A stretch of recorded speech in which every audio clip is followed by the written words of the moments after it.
नमस्कार, आप लोगों का स्वागत है। तो हम लोग पिछले वीडियोस में मैग्नेटिक फील्ड के बारे में पढ़ चुके हैं और चार्जेज के ऊपर मैग्नेटिक फील्ड्स का जो असर पड़ता है उससे भी हम लोग वाकिफ हो चुके हैं। पहले हम लोगों ने ये पाया कि मैग्नेटिक फील्ड चलते हुए चार्जेज पर फोर्स लगाता है, फिर पता चला कि अगर करंट लूप्स हो तो उनमें टॉर्क भी लगता है। फिर हमने टॉर्क्स के कुछ एप्लीकेशंस भी देखे जिसमें कि गैल्वेनोमीटर प्रमुख था। साथ ही साथ गैल्वेनोमीटर को एमीटर में किस तरह से कन्वर्ट करते हैं, वोल्टमीटर में किस तरह से कन्वर्ट करते हैं, क्यों करते हैं, ये सब चीज़ों को हम लोगों ने पिछले क्लासेस में देखा। अगर आपने ये चीज़ें नहीं देखी हैं तो मेरी रिक्वेस्ट है कि आप पीछे के क्लासेस देख लें, क्योंकि ये कोई सामान्य यूट्यूब चैनल नहीं है, ये फिजिक्स पढ़ाने का चैनल है। इसके अंदर में चीज़ें एक खास क्रोनोलॉजी से आगे बढ़ती हैं, एक तारतम्य है उनके अंदर, एक सीरीज है। तो पीछे के वीडियोस देखना जो है हमेशा आपके लिए अच्छा रहता है। तो आज हम लोग इस चीज़ के अंतिम हिस्से पर जा रहे हैं और आज मैं चाहता हूं कि आपके साथ डिस्कस करूं कि चार्जेज पर कंबाइंड इलेक्ट्रिक और मैग्नेटिक फील्ड का क्या असर पड़ता है। ध्यान दीजिएगा कि जब भी कभी हमारे पास इलेक्ट्रिक और मैग्नेटिक फील्ड दोनों हों तो दोनों अपना अलग अलग रोल प्ले करते हैं, सीधी सी बात है। अब बेसिकली इलेक्ट्रिक फील्ड क्या करता है, इलेक्ट्रिक फील्ड चार्ज को अपनी डायरेक्शन में एक्सेलरेशन देता है। तो जिस डायरेक्शन में इलेक्ट्रिक फील्ड है उस डायरेक्शन में चार्ज की वेलोसिटी बढ़ती है। अब इसके बाद पाथ चाहे जैसा हो, अगर चाहे तो इलेक्ट्रिक फील्ड में पाथ स्ट्रेट भी रख सकते हैं, अगर चाहे तो पैराबोलिक रख सकते हैं, और अगर इलेक्ट्रिक फील्ड अगर नॉन यूनिफॉर्म हो तब तो और भी कई वेराइटीज हो सकती हैं। रही बात मैग्नेटिक फील्ड की, तो याद रखिएगा मैग्नेटिक फील्ड के अंदर सिर्फ मैग्नेटिक फील्ड अगर हो तो उसमें चार्ज की काइनेटिक एनर्जी नहीं बदलती है और डायरेक्शन जरूर से जरूर बदलता है। तो ये चीजें हम लोगों ने देखी। अब दोनों को मिला दें अगर हम किसी सिचुएशन में तो बहुत सारे केसेस आ सकते हैं कि भाई इलेक्ट्रिक फील्ड इस प्रकार से है, मैग्नेटिक फील्ड इस तरह से है, तो क्या होगा। तो सारे केसेस को तो डील करना संभव नहीं है, परंतु कुछ केसेस ऐसे हैं जो मैथमेटिकली फिजिबल हैं, मैथमेटिकली उनके आंसर्स अच्छे आते हैं। साथ ही साथ कुछ ऐसे केसेस हैं जो मैथमेटिकली कॉम्प्लेक्स हैं, कुछ केसेस ऐसे हैं जो मतलब एक्सपेरिमेंटली और टेक्निकली बहुत उपयोगी हैं। तो हम लोग शुरुआत करते हैं और जितना कर पाएंगे उतना हम लोग करेंगे। तो चलिए हम लोग देखते हैं कि इलेक्ट्रिक और मैग्नेटिक फील्ड की सीरीज में सबसे पहला ये है कि मान लीजिए इलेक्ट्रिक फील्ड और मैग्नेटिक फील्ड दोनों पैरेलल हो और अगर हम चार्ज को ऐसे भेजें तो क्या होगा, Q V M। अब ध्यान दीजिए, मान लीजिए ये I डायरेक्शन है, ये भी I डायरेक्शन में है, ये मैग्नेटिक फील्ड हमने J डायरेक्शन में भेजा, तो साफ पता चल रहा है कि ये जो मैग्नेटिक फील्ड है वो इसको गोल घुमाएगा। सबसे पहली बात, सिर्फ मैग्नेटिक फील्ड से पहले बात कर लेते हैं। तो मैग्नेटिक फील्ड इस वेलोसिटी वाले पार्टिकल को गोल घुमाएगा, ये गोल घूमना शुरू कर देगा, उसकी रेडियस वगैरह हम जानते हैं। लेकिन ये जो इलेक्ट्रिक फील्ड है इसको इधर की ओर एक्सेलरेट करेगा। इसका मतलब ओवरऑल कंबाइंड इफेक्ट यही होगा कि ये गोल घूमेगा परंतु ये गोला इधर की ओर आएगा और इधर की ओर एक्सेलरेटेड आएगा, यानी कि हमें स्पाइरल पाथ होने के चांसेस दिखते हैं, परंतु वो जो स्पाइरल है उसकी जो हेलिसिटी है वो एक्सेलरेट करती हुई होगी। तो पहले तो गोल घूमेगा, गोल घूमने के समय उसका टाइम पीरियड होगा 2πm/qb।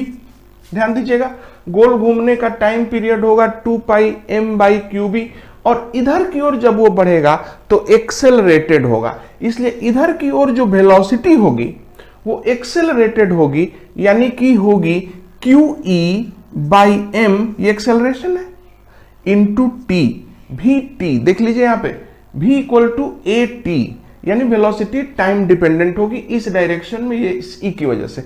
तो यही दोनों चीजें मिल करके ये तय करेंगी कि हमारा इस बॉडी का जो इक्वेशन है इसका क्या होगा। और साथ ही साथ हम लोग ओवरऑल, आप पहले कंसेप्ट समझ लें कि कैसा होगा। ये एक स्पाइरल होगा with increasing pitch, spiral with increasing pitch.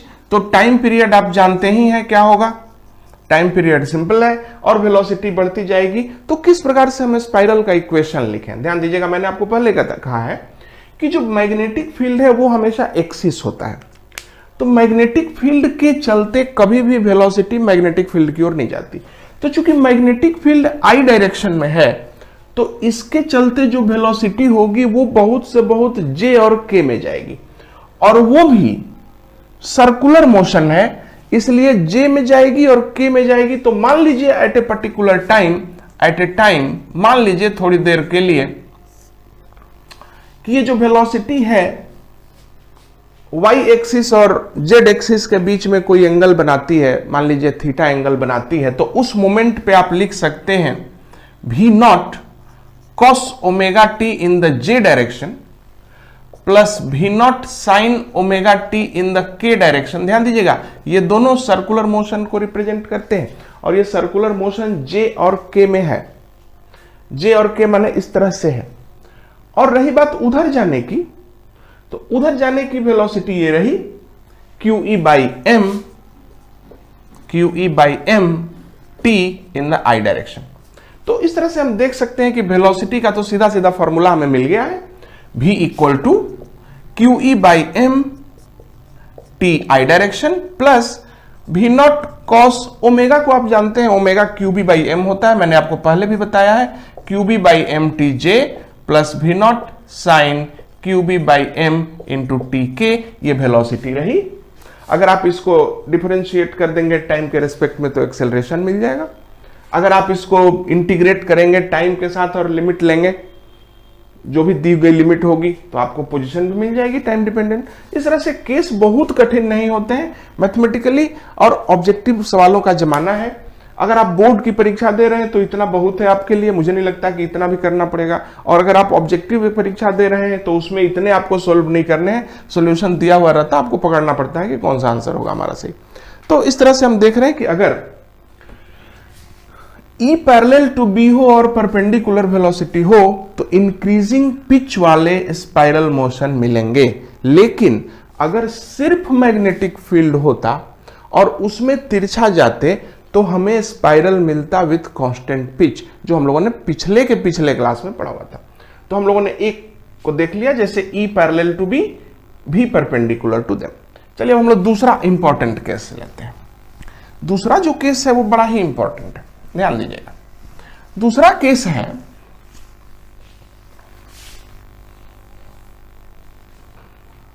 E perpendicular to B, ध्यान दीजिएगा, E perpendicular to B and V also perpendicular to both. ध्यान दीजिएगा, E B के परपेंडिकुलर है, B V के परपेंडिकुलर है, तीनों परपेंडिकुलर है, एंड इससे कुछ नहीं होगा, and V is along E cross B, ये भी हो। ये शर्त अगर हो तो बड़ा ही इंपॉर्टेंट होता है। ध्यान दीजिएगा कि सबसे पहली बात कि E B perpendicular V perpendicular और V जो है E क्रॉस B की ओर हो। आइए मैं आपको बताता हूं कैसे। ये रही V, ये रहा E। अब ध्यान दीजिएगा, देख रहे हैं आपस परपेंडिकुलर है और B अंदर की ओर है। चलिए जरा देख लेते हैं कि ये क्या कमाल की चीज है, मैग्नेटिक फील्ड भी। अब ध्यान दीजिए, हमने इलेक्ट्रिक फील्ड लिया इधर, मैग्नेटिक फील्ड लिया अंदर, और वेलोसिटी ऐसे जा रही है, तीनों परपेंडिकुलर हैं, परंतु E क्रॉस B के डायरेक्शन में भी है। याद रखिएगा, B क्रॉस E होगा तो नहीं होगा। E क्रॉस B किधर है? E B, तो E क्रॉस B ऊपर है, वेलोसिटी उसी डायरेक्शन में। अगर वेलोसिटी E क्रॉस B के डायरेक्शन में है तो आइए इस चार्ज पे जरा इलेक्ट्रिक फोर्स पता करें। तो इलेक्ट्रिक फील्ड उधर है, तो इस चार्ज पे लगने वाला जो इलेक्ट्रिक फोर्स होगा वो इधर की ओर होगा, जाहिर है QE। देख लीजिए, इलेक्ट्रिक फोर्स किधर की ओर लगेगा? इलेक्ट्रिक फील्ड की ओर। मैग्नेटिक फोर्स किधर लगेगा? इसको भी पता कर लेते हैं जरा। अब ये मत कह दीजिएगा कि मैग्नेटिक फोर्स लगेगा मैग्नेटिक फील्ड की ओर। मैग्नेटिक फील्ड की ओर कभी भी फोर्स नहीं लगता। तो पता लगाते हैं, मैग्नेटिक फील्ड, ध्यान दीजिएगा, मैग्नेटिक फील्ड, वेलोसिटी ऊपर, तो फोर्स तो इधर आ रहा है। ओह, इसका मतलब है मैग्नेटिक फोर्स लग रहा है फील्ड इलेक्ट्रिक के उल्टा। गौर कीजिएगा, इस मामले में इलेक्ट्रिक फील्ड लगता है, इलेक्ट्रिक फोर्स लगता है इलेक्ट्रिक फील्ड की ओर, बट मैग्नेटिक फील्ड लगता है इसकी उल्टा, ये बी की ओर नहीं लगता। तो इस मामले में जबकि दो फोर्स लग रहे हैं, अगर ये दोनों इक्वल एंड अपोजिट हो जाए तो क्या होगा? तो अगर v equal to e by b है तो देन द वेलोसिटी कंटिन्यूज, ये वेलोसिटी कंटिन्यू कर जाती है, ना बढ़ती है ना घटती है, और ये पार्टिकल सीधा निकल जाता है, कुछ नहीं होता है। इलेक्ट्रिक और मैग्नेटिक फील्ड एक दूसरे को इफेक्ट को कैंसिल कर देते हैं। किस केस में? E perpendicular to B perpendicular to V, V is along E cross B and V equal to E by b हो तब। तो ध्यान दीजिएगा, E perpendicular to B perpendicular to V, number 2 V is along E cross B and number 3 V equal to E by b हो तब force total 0 होगा, और ऐसे में बिना डेविएशन के पार्टिकल निकल जाएगी, नो डेविएशन के।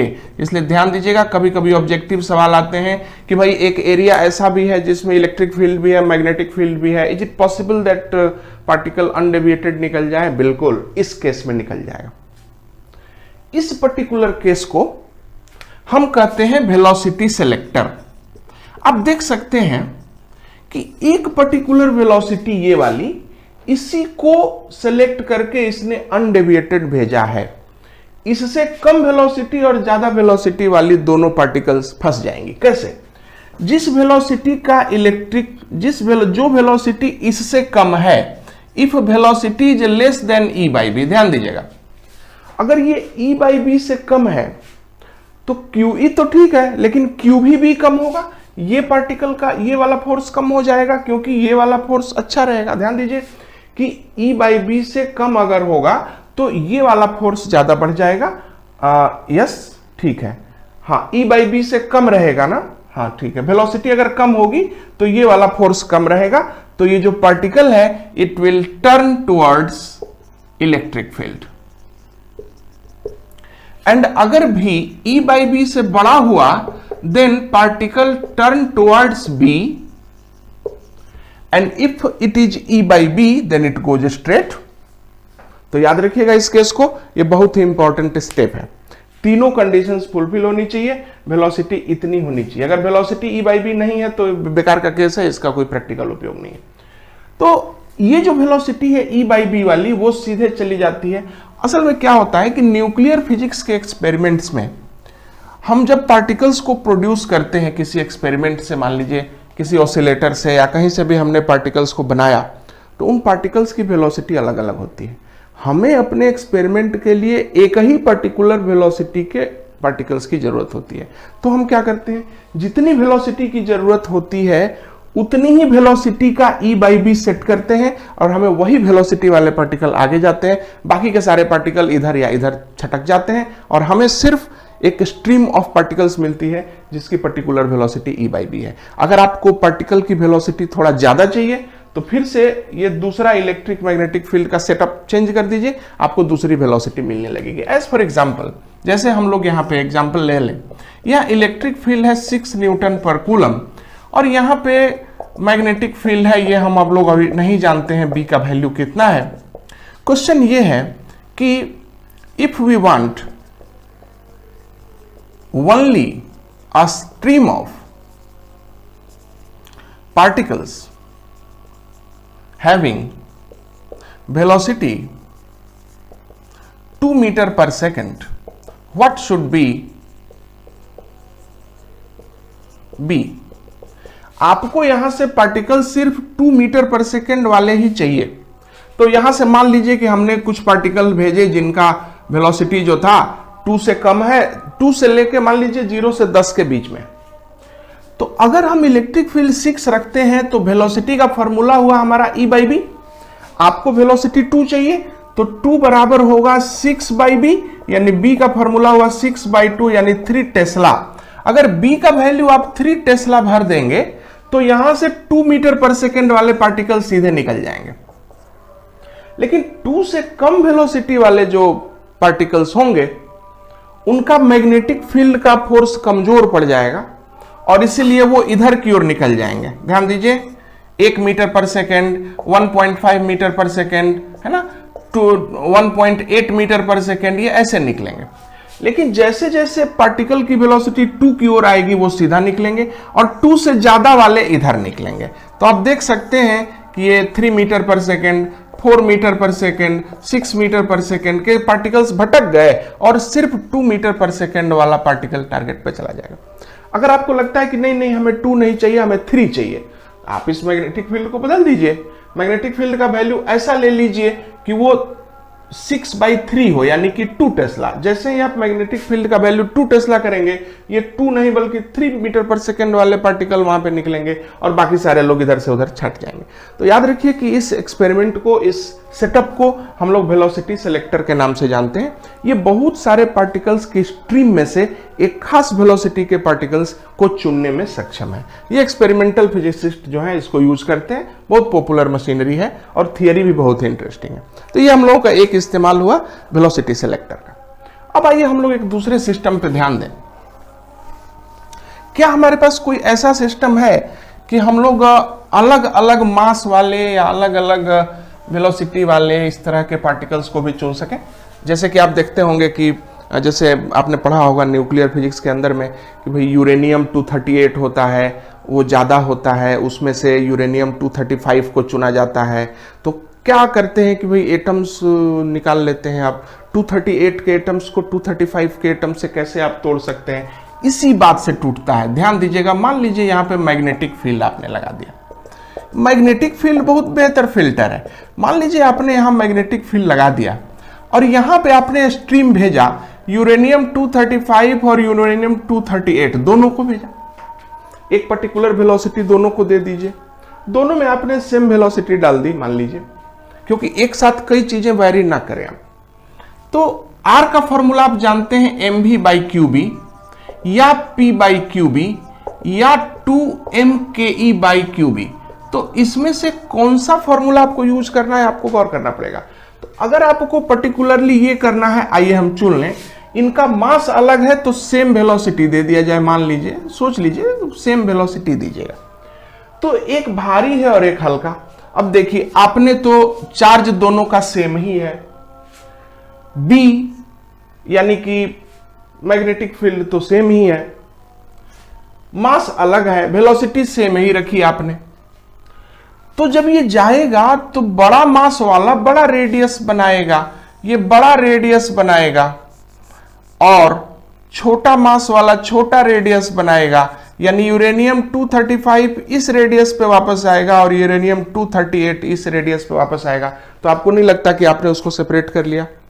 उसी तरह से ये थियरी है, हालांकि जो एक्चुअल एपरेटस बनेगा वो काफी कॉम्प्लेक्स बनेगा, लेकिन बेसिक थियरी यही है कि मास के आधार पर, वेलोसिटी के आधार पर, काइनेटिक एनर्जी के आधार पर, मोमेंटम के आधार पर मैग्नेटिक फील्ड चीजों को बांट सकता है और इस चीज का हम लोग खूब इस्तेमाल करते हैं। तो इस तरह से पर्पस था मेरा कि समझाना कि क्या हम लोग इस तरह से कर सकते हैं। कभी अपने 10वीं क्लास में आपने सोचा भी होगा कि भाई एटम्स को कैसे अलग कर सकते हैं। ये एक फिजिकल प्रोसेस है जिसमें एटम्स को हम लोग चुन के हटा सकते हैं। आइए उसी तरह से अब हम लोग एक एक्सपेरिमेंट के ऊपर विचार करें। एक बहुत ही पॉपुलर डिवाइस है जिसको कि हम कह सकते हैं साइक्लोट्रॉन। साइक्लोट्रॉन इतना पॉपुलर है कि मुझे नहीं लगता कि कोई भी ऐसा पेपर बनता है जिसमें कि बिना साइक्लोट्रॉन के पेपर बन जाता है 12वीं क्लास का। और मैंने अक्सर देखा है इजी पेपर आता है, cyclotron is a must. Cyclotron क्या है? Cyclotron is a particle accelerator. Particle accelerator क्या है? पार्टिकल एक्सेलरेटर का मतलब है कि जो चार्ज्ड पार्टिकल्स हैं, चार्ज्ड पार्टिकल्स को एक्सेलरेट करता है, यानी कि उनके अंदर काइनेटिक एनर्जी देता है। ध्यान दीजिएगा कि चार्ज्ड पार्टिकल्स कौन है? वही जो आपके आयंस हुए, क्लोरीन आयन, सोडियम आयन, किसी भी प्रकार के आयंस हुए, प्रोटॉन्स हुए, न्यूट्रॉन को, इसमें इलेक्ट्रॉन को शामिल मत कीजिएगा। ध्यान दीजिएगा, उसकी क्या दिक्कत है हम लोग बाद में देखेंगे। तो चार्ज्ड पार्टिकल्स को एक्सेलरेट करने वाली मशीन को हम लोग पार्टिकल एक्सेलरेटर कहते हैं। बहुत तरह के पार्टिकल एक्सेलरेटर्स मौजूद हैं। एक लीनियर पार्टिकल एक्सेलरेटर होता है, एक साइक्लोट्रॉन होता है, बीटाट्रॉन होता है, सिंक्रोट्रॉन होता है। कई प्रकार के पार्टिकल एक्सेलरेटर्स हैं, बड़ी मशीनें हैं और ये आजकल बहुत पॉपुलर है। इंडिया में भी कई साइक्लोट्रॉन्स रखे हुए हैं। तो अब हम लोग आगे बढ़े और देखें कि साइक्लोट्रॉन जब पार्टिकल को एक्सेलरेट करता है तो भैया ये करता कैसे। पार्टिकल को लो वेलोसिटी से हाई वेलोसिटी पर लाता है। जैसे कि अगर आपको किसी एक्सपेरिमेंट में जरूरत है कि 5 मेगा जूल काइनेटिक एनर्जी वाले पार्टिकल चाहिए, तो फिर आपको साइक्लोट्रॉन की मदद से आपको उतनी एनर्जी मिलेगी। तो साइक्लोट्रॉन के अंदर में ध्यान दीजिएगा, कंस्ट्रक्शन सबसे पहले हम लोग देख लें। कंस्ट्रक्शन बहुत सिंपल है। कंस्ट्रक्शन इसमें होते हैं डीज। यहाँ पे 2 मेटालिक डीज होते हैं, ध्यान दीजिएगा। ये मेटल के बने हुए खोखले डीज हैं। ये खोखले सेमी सर्कुलर डीज हैं। ये देखिए डीज, आपने देखा डी कहते हैं इसको। क्या है भाई? हॉलो है, मेटालिक है और सेमी डिस्क है। 3 चीजें आप याद रखिएगा, हॉलो है, मेटालिक है, सेमी डिस्क है। अब देखिए इन दोनों के बीच में खाली जगह है, तो इस खाली जगह में स्पेस है पूरा भरा हुआ। और इन दोनों डीज को हम लोग हाई फ्रीक्वेंसी के ऑसिलेटर से कनेक्ट कर देते हैं। ऑसिलेटर क्या है? ऑसिलेटर एक डिवाइस है जो इसको और इसको एक चेंज होते हुए इलेक्ट्रिक फील्ड के असर में डाल देता है। उसकी फ्रीक्वेंसी होती है कुछ मेगा हर्ट्ज। जैसे आपकी जो बिजली है वो 50 हर्ट्ज जो उसकी फ्रीक्वेंसी है, 1 सेकेंड में 50 बार चेंज हो जाती है। उसी तरह से ये कुछ मेगा हर्ट्ज यानी कई लाख बार इसकी पोलैरिटी बदल जाती है। ये पॉजिटिव होता है तो ये निगेटिव होता है, ये पॉजिटिव होता है, ये निगेटिव होता है, और ये चेंज हो जाता है 1 सेकेंड में कई लाख बार। इसलिए हमने इसको मेगा हर्ट्ज लिखा। तो यहाँ बेसिक चीज आप समझ गए। दूसरी चीज आप ध्यान दीजिए, इस पूरे झंझट को हम लोग मैग्नेटिक फील्ड में रख देते हैं। कैसा magnetic field? Transverse magnetic field. Transverse यानी कि ऐसे, मतलब डीज ऐसी हैं, डीज ऐसी हैं तो मैग्नेटिक फील्ड ऐसे लगा देंगे। इसलिए कहते हैं हम लोग transverse magnetic field plus transverse magnetic field. बस अब देखिए कितना आसान है। कंस्ट्रक्शन में कुछ टर्म्स याद रखिएगा, हॉलो मेटालिक सेमी डिस्क्स 2 ठो प्लस ऑसिलेटर इनमें लगा दीजिएगा ताकि इनकी पोलैरिटी बदलती रहे, और इस पूरे सिस्टम को ट्रांसवर्स मैग्नेटिक फील्ड में रख दीजिएगा, काम हो गया आपका। इसी चीज को हम लोग साइक्लोट्रॉन बोलेंगे। अब हम लोग आगे देखेंगे कि यहां पे होता क्या है। ध्यान दीजिएगा, बीच में चार्ज जो है जनरेट किया जाता है, जो आयन होता है जिसको ऑसिलेट करना है। मान लीजिए क्लोरीन का आयन बीच में है, उसको हमने जनरेट किया, वहां पे हमने उसको पैदा किया, तो वहां पे क्या होगा। तो चलिए अब कंस्ट्रक्शन हो चुका है। कंस्ट्रक्शन के बाद आते हैं वर्किंग पे। वर्किंग महा सिंपल है, बहुत ही इंटरेस्टिंग, बहुत ही सुंदर वर्किंग। ध्यान देते जाइएगा वर्किंग में। जैसे ही चार्ज, अच्छा और एक बात और आप बता दूं आपको मैं कि मैग्नेटिक फील्ड तो आप देख ही रहे हैं, यहां पर मैग्नेटिक फील्ड है और ये दोनों डीज जो हैं इनको हमने जोड़ा है इलेक्ट्रिक फील्ड के सोर्स से। तो इन दोनों के अंदर पोलैरिटी है पॉजिटिव नेगेटिव, परंतु याद रखिए मेटल के हैं इसलिए इनके अंदर इलेक्ट्रिक फील्ड नहीं है। इलेक्ट्रिक फील्ड सिर्फ इस रीजन में मौजूद है। ध्यान दीजिएगा, इस रीजन में इलेक्ट्रिक फील्ड भी है और मैग्नेटिक फील्ड भी है, क्योंकि मैग्नेट का भी असर है और ये दोनों के बीच में जो स्पेस है वो इलेक्ट्रिक फील्ड एक पॉजिटिव एक नेगेटिव होगा, तो इस तरह से इलेक्ट्रिक फील्ड दोनों के बीच में बनेगा। लेकिन इस इलाके में चूंकि ये मेटल है तो हॉलो मेटल पीस के अंदर इलेक्ट्रिक फील्ड नहीं होता, सिर्फ मेटालिक फील्ड, सिर्फ मैग्नेटिक फील्ड यहाँ पे अंदर पे। इसलिए डीज के अंदर है मैग्नेटिक फील्ड और इस बीच के स्पेस में है इलेक्ट्रिक और मैग्नेटिक फील्ड दोनों। परंतु मैग्नेटिक फील्ड चूंकि कमजोर होता है इसलिए इस बीच हम लोग मानेंगे कि फाइनली इलेक्ट्रिक फील्ड ही यहां पर बहुत ज्यादा स्ट्रांग है। B is very very less in comparison to this electric field. चलिए आइए देखते हैं वर्किंग। सबसे पहले जैसे ही आपने यहां पे चार्ज को जनरेट किया, गौर कीजिएगा, जैसे ही आपने चार्ज को जनरेट किया तो उस समय जो भी पॉजिटिव नेगेटिव रहा हो इन दोनों में से, उसमें से किसी एक को ये पार्टिकल चुनेगा। मान लीजिए पार्टिकल नेगेटिव है तो पैदा होते ही वो पॉजिटिव वाली डी की ओर बढ़ेगा। क्यों? क्योंकि आपने डी को तो पॉजिटिव निगेटिव में से कोई एक आपने पोलैरिटी दी हुई है। तो जो निगेटिव चार्ज है वो पॉजिटिव डी की ओर बढ़ेगा और जो पॉजिटिव चार्ज है वो निगेटिव डी की ओर बढ़ेगा एंड काइनेटिक एनर्जी गेन करेगा। आप जानते हैं इलेक्ट्रिक फील्ड से काइनेटिक एनर्जी गेन होती है, इसलिए हमने यहाँ पे दिया एरो, एक काइनेटिक एनर्जी मिला। अब जैसे ही ये थोड़ी सी काइनेटिक एनर्जी लेके अंदर आता है, चार्ज डी के अंदर घुस गया, जैसे ही डी के अंदर आएगा तो देखेगा कि अंदर तो इलेक्ट्रिक फील्ड है ही नहीं, अंदर कौन सा फील्ड है, मैग्नेटिक। मैग्नेटिक फील्ड की वजह से क्या होता है, पार्टिकल जो है अपने ही सेम स्पीड से एक पर्टिकुलर रेडियस लेते हुए वो यहाँ पे आ जाता है। तो ऑलमोस्ट आप देख रहे हैं ना कि सेमी सर्कुलर पाथ लेके चला है। कितना टाइम लगा होगा आप बता दीजिए। 2πm/qb में पूरा टोटल साइकिल बनता है, लेकिन आधी साइकिल में हुआ इसलिए 2 से भाग लग जाएगा और πm/qb सेकंड के बाद ये यहां पे पहुंच जाएगा, मुंह पे आ गया। अब जैसे ही वो यहां पे आ गया तो इसका फ्रीक्वेंसी ऐसा रखें कि इतने टाइम में जब ये यहां पहुंचा तो इसकी पोलैरिटी बदल जाए। इससे क्या होगा कि अब ये वाला डी इसको अट्रैक्ट करेगा। अब बात को समझ गए ना। इसकी फ्रीक्वेंसी ऐसी रखी जाती है कि जैसे ही पार्टिकल आधा साइकिल पूरा करके मुंह पे आवे तो दूसरा वाला डी उसको अट्रैक्ट करने लगे। इसीलिए हम कह सकते हैं कि फ्रीक्वेंसी ऑसिलेटर की कितनी होनी चाहिए, इस टाइम का उल्टा होना चाहिए, qb/πm होना चाहिए। क्योंकि एक बार पॉजिटिव निगेटिव होने के दौरान पार्टिकल को आधी साइकिल करनी होती है। तो मान लीजिए कि हमने ऐसा सेटअप किया हुआ है, तो जैसे ये पार्टिकल यहां आता है ये वाली डी जो है उसको अट्रैक्ट करने लगती है और फिर से वो इधर की ओर एक्सेलरेट करता है और उसकी स्पीड बढ़ती है। अब की बार देखिए हमने 2 एरो दे रखे, अब उसकी स्पीड बढ़ गई है। स्पीड बढ़ने के बाद जैसे ही वो अंदर गया, अंदर जाने के बाद फिर से गोल घूमेगा। ध्यान दीजिएगा, गोल घूमेगा परंतु एक बड़े रेडियस पे घूमेगा। क्यों? रेडियस का फॉर्मूला होता है mv/qb।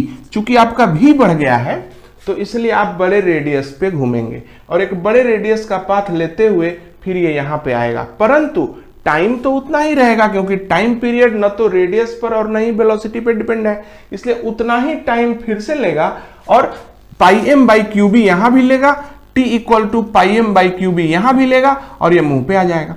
जैसे ही मुंह पे आएगा इसका फ्रीक्वेंसी मैच किया हुआ है, तुरंत ये वाला पार्ट जो डी है उसको खींचने लगेगा, वो वाला डी उसको रिपेल करने लगेगा, वो फटाक से इधर आएगा, वेलोसिटी गेन करेगा। अब की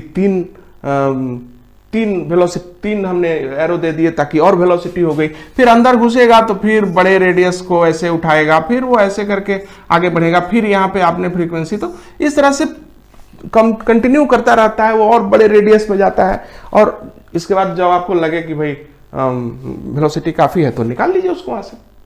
तो आपने देखा कि बड़ा बढ़िया है, फर्स्ट क्लास है। एक बार फिर से सुन लीजिए, जैसे ही चार्ज ओरिजिनेट होता है इन डीज की पोलैरिटी के आधार पे किसी एक डी की ओर अट्रैक्ट होता है। तो जैसे ही वो डी में घुसता है, घुसने से पहले यहाँ पर इलेक्ट्रिक फील्ड है, थोड़ा सा वेलोसिटी गेन करता है। जैसे ही वो इस डी के अंदर घुसा तो अंदर इलेक्ट्रिक फील्ड खत्म हो जाता है, मैग्नेटिक फील्ड की वजह से वो घूमता है। आधी साइकिल घूमने में टाइम लगता है इतना, उतने टाइम में इसकी फ्रीक्वेंसी बदल जाती, उतने ही टाइम में इसकी फ्रीक्वेंसी ऐसी रहती है कि पोलैरिटी यहां से यहां शिफ्ट कर जाती है, मतलब पॉजिटिव से नेगेटिव हो जाती है। तो जो डी उसको ये डी अट्रैक्ट कर रहा था अब ये वाला डी अट्रैक्ट करेगा, इसलिए वो उधर की ओर जाएगा तो वेलोसिटी गेन करेगा, फिर आधा चक्कर लेगा, फिर तब तक पोलैरिटी पलट जाएगी तो फिर वेलोसिटी गेन करेगा, फिर बड़ा साइकिल लेगा, सर्किल बड़ा हो जाएगा क्योंकि वेलोसिटी बढ़ गई, फिर यहां पर गेन करेगा। तो आपने देखा कि फाइनली हम ये कंक्लूड कर सकते हैं कि वेलोसिटी का गेन इस एरिया में हो रहा है और ये वाला जो है सिर्फ उसको घुमा के अपनी जगह पे लाने के लिए है और इस तरह से ये प्रोसेस चलता रहेगा। आप जान रहे हैं वेलोसिटी गेन होता रहेगा। तो आप कहेंगे कि बड़ा अच्छा चीज है, इसमें तो कोई प्रॉब्लम ही नहीं है। फिर हमें हाँ ठीक है, ये एंटीवायरस चल रहा था, तो आप कहेंगे कि बहुत अच्छा है, वेलोसिटी बढ़ रही है। इसमें एक बड़ी दिक्कत हो जाती है। क्या दिक्कत हो जाती है? ध्यान दीजिए, ये साइकिल कंटिन्यू नहीं करेगी। कुछ चीजें आपको मैंने बता दी। फ्रीक्वेंसी ऑफ ऑसिलेटर कितना होता है? qb/πm, 2πm/qb, qb/πm। और टाइम, आधा टाइम का फॉर्मूला होता है πm/qb, ये उसी का अपोजिट है, मैंने आपको बताया। गड़बड़ क्या होती है? गड़बड़ी से बात सुनिए हमारी। गड़बड़ी ये होती है कि जब किसी पार्टिकल की वेलोसिटी काफी ज्यादा हो जाए, इफ वेलोसिटी बिकम्स मच, चूंकि छोटे छोटे पार्टिकल्स हैं और उनकी पार्टिकल जब सी के पास उनकी वेलोसिटी चल जाए, लाइट की वेलोसिटी के आसपास चली जाए, तो ये जो फॉर्मूला है मास का वो गड़बड़ हो जाता है। आपको मैंने बताया होगा, जो चार्ज का पहला क्लास था उसमें हमने ये बताया था कि मास जो होता है वेलोसिटी डिपेंडेंट होता है। जनरली वेलोसिटीज काफ़ी कम होती हैं हमारी दुनिया में, इसलिए हम लोग उस मास के वेलोसिटी पे डिपेंडेंस को स्टडी नहीं कर पाते। लेकिन वेलोसिटी अगर काफ़ी ज़्यादा हो जाए तब तो ये काफ़ी ज़्यादा, तब तो दिक्कत है, फिर तब आपको मास कैलकुलेट करना पड़ेगा। तो मास का फॉर्मूला होता है m0 by 1 minus v square by c square का रूट। और इस फार्मूले के हिसाब से ध्यान लीजिए कि जैसे जैसे वेलोसिटी बढ़ती है वैसे वैसे मास बढ़ता है। तो जब वेलोसिटी का वैल्यू 0 होता है तो मास को हम m0 कहते हैं। ये करीब करीब कांस्टेंट ही रहता है, लेकिन जैसे जैसे वेलोसिटी c के नज़दीक आती है ये बहुत तेज बढ़ने लगता है और एकदम ऐसे करके भागता है। तो ये जो समस्या है, मास जब वेलोसिटी c के पास होती तभी गड़बड़ होती है। जनरली हम लोग इसी सब रीजन में रहते हैं, c के आसपास कहाँ वेलोसिटी है किसी चीज की, इसलिए हम लोगों को सामान्यतः पता नहीं चलता। लेकिन ये तो छोटे छोटे पार्टिकल्स है, ये तो आयंस है, इनकी वेलोसिटी c के पास जा सकती है। तो आपने मान लीजिए घुमाया और देर तक घुमाते रहे और वेलोसिटी काफी ज्यादा बढ़ गई, वेलोसिटी काफी ज्यादा बढ़ गई तो क्या हो जाएगा, मास बढ़ जाएगा। मास बढ़ जाने से क्या होता है, तो लिख दीजिए मास बढ़ जाएगा। और मास बढ़ने से क्या होगा, ध्यान दीजिएगा, जो टाइम पीरियड है पाई एम बाई क्यू बी, जो यहां से यहां लौटने का जो टाइम पीरियड है वो टाइम पीरियड बढ़ जाएगा। अब गौर कीजिए, जैसे जैसे मास बढ़ेगा, जब आदमी का मास बढ़ता है ना तो उसके चलने की स्पीड घट जाती है। उसी तरह से जब इस चार्ज्ड पार्टिकल का मास बढ़ेगा तो यहां आने में टाइम ज्यादा लगेगा, और टाइम ज्यादा लगेगा, और यहाँ पे तो आपने फ्रीक्वेंसी रखी है अलग, इसलिए यहाँ पे पार्टिकल लैग कर जाएगा। हो सकता है कि पार्टिकल अभी यहीं पहुंचा हो तब तक आपने पोलैरिटी बदल दी। तो हो सकता है कि पार्टिकल एक दो बार आवे और पार्टिकल जब यहां पहुंचे तो ऐसा भी हो जाएगा कि ये सिमिलर पोलैरिटी पे आ जाए, तो पार्टिकल आगे जाने के बजाय पीछे जाने लगेगा, उसकी स्पीड घटने भी लगेगी। कहने का मतलब है अरेंजमेंट गड़बड़ा जाएगा। मान लीजिए कि दो दरवाजे हैं, उस दरवाजे पे आप आते हैं, आप इस दरवाजे पे आते हैं, मैं आपको लड्डू देता हूं, फिर आप उस दरवाजे पे आते हैं, मैं आपको लड्डू देता हूं। तो आप अपने इधर से इधर आ रहे हैं और मैं आपको लड्डू दे रहा हूं। क्या होता है कि जब आपकी स्पीड, आप लड्डू खा रहे हैं, इस दरवाजे पे आए, हमने लड्डू दिया, फिर आप उधर चले गए, फिर आए तो मैंने फिर आपको लड्डू दिया। तो जब आप आते हैं तो मैं भी जाके आपको लड्डू देता हूं। निश्चित रूप से मेरी फ्रीक्वेंसी वही होनी चाहिए जो आपकी फ्रीक्वेंसी है, तभी ना हम लोग बार बार मिलेंगे। लेकिन आप लड्डू खा रहे हैं, लगातार खाने से मोटे हो रहे हैं, आलसी हो रहे हैं और आपका मास बढ़ रहा है। फिर क्या होगा, धीरे धीरे आप डिले करने लगेंगे। मैं लड्डू लेके हाजिर हो जाऊंगा, आप अभी आए ही नहीं। तब ऐसे अगर कई बार होगा तो फिर बाद में लड्डुओं के मिलने के चांसेस घट जाएंगे। हो सकता है आप आए, मैं नहीं हूं, हो सकता है कि मैं गया और आप नहीं हो, तो जब लड्डू मिलेंगे ही नहीं तो तारतम्य टूट जाएगा। वही यहां पे होता है, जब पार्टिकल यहां आने में लेट करेगा तो इसकी फ्रीक्वेंसी को भी हमें चेंज करना पड़ेगा ताकि हम यहां पर उसको फिर से अट्रैक्ट कर सके, इसके लिए कोई आकर्षण पैदा कर सके। ये प्रोसेस जो है साइक्लोट्रॉन में नहीं होता है और इसीलिए मास बढ़ जाने के बाद ये सेटअप गड़बड़ा जाता है। और इसीलिए जो सेटअप होता है, setup is no longer viable, और ऐसे में आपको गेन नहीं होता है काइनेटिक एनर्जी का, वहां से प्रोसेस, वहां से निकाल लेना पड़ता है पार्टिकल को, अब फर्दर उपलब्ध नहीं होगा। इसी चीज की इसी जगह पर हम लोग पार्टिकल्स को वहां पे बाहर निकाल लेते हैं। तो ये रहा साइक्लोट्रॉन। कुछ इसको इंप्रूवमेंट कर सकते हैं कि भाई जैसे जैसे ये घट रहा है, मास बढ़ रहा है, तो जैसे जैसे इसका टाइम जो है बढ़ रहा है उस हिसाब से इस फ्रीक्वेंसी को भी अगर हम चेंज कर सकते हैं तो ऐसी डिवाइसेस बनती हैं जिनको हम सिंक्रोट्रॉन कहते हैं। वो फर्दर अलग बात है, उसको हायर फिजिक्स में देखेंगे जब मैं उसके क्लासेस बनाऊंगा। तो ये हमने गड़बड़ी देखी और इस गड़बड़ी की वजह से हमें पता चला कि साइक्लोट्रॉन फुल प्रूफ नहीं है, साइक्लोट्रॉन बाद में गड़बड़ कर देता है। तो जब हम समझ गए कि क्या गड़बड़ी हो जाती है तो अब हम लोग एक्सप्रेशंस पे देख लें। एक्सप्रेशंस क्या क्या होंगे साइक्लोट्रॉन के। साइक्लोट्रॉन के एक्सप्रेशंस आमतौर पे तो सिंपल ही है, आपने सब पढ़ा ही हुआ है। आप जानते हैं कि जब गोल घूमेगा पार्टिकल तो उसको एक सेंट्रीपिटल फोर्स की जरूरत है, और मैग्नेटिक फील्ड ही उसको गोल घुमाता है, यानी मैग्नेटिक फील्ड ही सेंट्रीपिटल फोर्स है, इसलिए आप उसको क्यू भी बी से जो डिनोट कर सकते हैं। दोनों मिला के आर का वैल्यू मिलेगा mv/qb। इसको हम साइक्लोट्रॉन रेडियस कहते हैं, साइक्लोट्रॉन रेडियस। ध्यान दीजिएगा कि ये पहले भी आप पढ़ चुके हैं। वेलोसिटी का फॉर्मूला है qb/r/m, टाइम पीरियड का फॉर्मूला होता है 2πm/qb, और फ्रीक्वेंसी का फॉर्मूला होता है qb/2πm। ध्यान दीजिएगा, इसको हम साइक्लोट्रॉन फ्रीक्वेंसी कहेंगे। साइक्लोट्रॉन फ्रीक्वेंसी का मतलब ये नहीं है कि वो जो ऑसिलेटर है उसकी फ्रीक्वेंसी। साइक्लोट्रॉन फ्रीक्वेंसी है एक चक्कर उसके पूरे घूमने की फ्रीक्वेंसी। पूरा तो घुमाना नहीं होता है, जो नीचे ऑसिलेटर है उसको तो आधा ही चक्कर में चेंज करना पड़ता है, इसलिए उसकी फ्रीक्वेंसी qb/πm होती है। साइक्लोट्रॉन की फ्रीक्वेंसी, पार्टिकल के गोल घूमने की फ्रीक्वेंसी qb/2πm होती है। और ऐसा करने से जो काइनेटिक एनर्जी जनरेट होती है उसका फॉर्मूला आप लिख सकते हैं। काइनेटिक एनर्जी का फॉर्मूला होगा 12mv², तो 12 इंटू m इंटू v का फॉर्मूला आप देख रहे हैं, q²b²r²/m² कट जाएगा, यानी काइनेटिक एनर्जी का फॉर्मूला q²b²r²/2m। इस पर भी कभी कभी सवाल आते हैं। जितना ज्यादा चार्ज उतना ज्यादा काइनेटिक एनर्जी, जितना ज्यादा मैग्नेटिक फील्ड उतना ज्यादा काइनेटिक एनर्जी, इस तरह से आप देख सकते हैं। और साथ ही साथ यहां पर एक बात और देख लीजिएगा, एक और क्वेश्चन आता है कि जो साइक्लोट्रॉन है वो इलेक्ट्रॉनों को एक्सेलरेट नहीं कर सकता, क्यों? Why electrons can't be used there? इसलिए नहीं कर सकते क्योंकि इलेक्ट्रॉन बेहद छोटे हैं। इलेक्ट्रॉन इतने छोटे हैं कि जैसे ही आप स्विच ऑन करते हैं, स्विच ऑन करते ही तुरंत उनकी वेलोसिटी c के पास चली जाती है। स्विच ऑन करते ही उनकी वेलोसिटी बढ़ के चली गई, रिलेटिविस्टिक वेलोसिटी हो जाती है, और तुरंत स्विच करते ही तुरंत मैग्नेटिक फील्ड और ऑसिलेटर के बीच का जो कॉम्बिनेशन है गड़बड़ हो जाता है, और फाइनली डेडलॉक पैदा हो जाता है।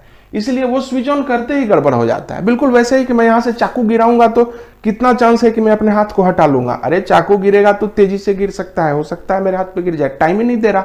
उसी तरह से इलेक्ट्रॉन्स टाइम नहीं देते आपको फ्रीक्वेंसी मैच करने की, बहुत तेजी से वो एक्सेलरेट होते हैं और तुरंत ही वो रिलेटिविस्टिक स्पीड पे चले जाते हैं, और तुरंत ही जो कॉम्बिनेशन है, जो एसोसिएशन है मैग्नेटिक फील्ड और फ्रीक्वेंसी और जो टाइम पीरियड का जो बना हुआ रहता है वो तुरंत खराब हो जाता है, और इसीलिए इलेक्ट्रॉन पॉपुलर नहीं है। उनके लिए एक दूसरी मशीन यूज होती है जिनको हम बीटाट्रॉन कहते हैं। जब समय आएगा तो मैं आपको बीटाट्रॉन बताऊंगा। तो पहला क्वेश्चन हो गया। दूसरा क्वेश्चन ये है कि भाई जो साइक्लोट्रॉन है ये साइज में बहुत बड़े क्यों होते हैं? बड़ी साइक्लोट्रॉन एक बड़ी बिल्डिंग के जैसा भी हो सकता है, तो क्यों ऐसा है? आप देखिए कि काइनेटिक एनर्जी किस पे डिपेंड है? आर पे डिपेंड है, रेडियस पे डिपेंड है। यानी अगर आप बहुत ज्यादा काइनेटिक एनर्जी वाले पार्टिकल्स चाहते हैं तो उसके लिए आपको डी का रेडियस बढ़ाना पड़ेगा। तो डी का रेडियस बढ़ाइएगा तो जितना चाहे बढ़ा लीजिए, फिर बहुत लंबा चौड़ा हो सकता है। तो साइक्लोट्रॉन्स की साइज काफी ज्यादा होती है। ज्यादा एनर्जी वाले पार्टिकल्स के लिए साइक्लोट्रॉन की साइज काफी ज्यादा होती है। तो इस तरह से हम लोगों ने इस चैप्टर को देखा। और भी कई केसेस हो सकते हैं जिसमें हम लोग मैग्नेटिक फील्ड को स्टडी कर सकते हैं, मैग्नेटिक फील्ड और इलेक्ट्रिक फील्ड कंबाइन करके। लेकिन वो जो प्रोसेसेस हैं, जो दूसरे जो और भी जो दो चार ऑप्शंस थे, जैसे इलेक्ट्रिक और मैग्नेटिक फील्ड परपेंडिकुलर हों और चार्ज को वहाँ छोड़ दिया जाए तो क्या होगा, और भी बहुत तरह के इसमें मैथमेटिकली चीज़ें जो प्रचलित हैं।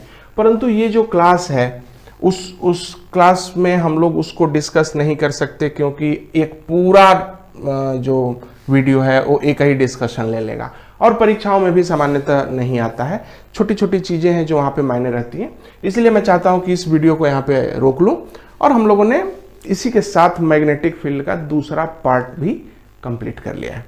तो अब हम लोगों ने मैग्नेटिक फील्ड का प्रोडक्शन कैसे होता है उसको पढ़ लिया, मैग्नेटिक फील्ड कैसे बनता है, कितनी वैल्यू होती है, क्या डायरेक्शन होता है, कौन कौन से डिवाइसेस बनाती हैं, वो सब हमने पढ़ लिया। इसी के साथ हम लोगों ने ये भी पढ़ लिया कि मैग्नेटिक फील्ड और चार्जेज के बीच क्या फोर्स है, क्या टॉर्क है, किस तरह से करंट लूप होती है, कितना घूमती है, गैल्वेनोमीटर, एमीटर वगैरह वगैरह, हम लोगों ने उन सारी चीज़ों को पढ़ लिया। अब हम अगला सबसे इंपॉर्टेंट चैप्टर शुरू करेंगे जिसको कि हम लोग इलेक्ट्रोमैग्नेटिक इंडक्शन कहेंगे। आपको मैं सच सच बता देता हूं कि कि इलेक्ट्रोमैग्नेटिक इंडक्शन वो टॉपिक है जिसको समझने के लिए आपने इतनी सारी पढ़ाई पढ़ी है। वो जितना भी पीछे इलेक्ट्रोस्टैटिक्स और जो कुछ भी पढ़ा आपने, उन सब का सोल पर्पस यही था कि आपको इलेक्ट्रोमैग्नेटिक इंडक्शन समझ में आए। इसीलिए अगर आपको कुछ क्लासेस छूटे हैं तो आप उनको रिवाइज कर लीजिए। हम लोग अभी इलेक्ट्रोमैग्नेटिक इंडक्शन शुरू करेंगे। इलेक्ट्रोमैग्नेटिक इंडक्शन और एसी कोशिश करूंगा कि जल्दी जल्दी क्लासेस अपलोड करूं। मुझे भी इस समय को ध्यान में रखना है क्योंकि बहुत सारा कोर्स, बहुत सारे क्लासेस बाकी हैं। तो देखते हैं किस हद तक हम लोग अपने इस विजन को, इस जो प्लान है उसको कंप्लीट कर पाते हैं। आप हमारे साथ बने रहें। ज़रूरतमंदों को लिंक दें, ये वाला इस क्लास का लिंक दे दें ताकि वो पढ़ सकें। तो जब तक हम लोग फिर नहीं मिलते तब तक विदा। Thank you.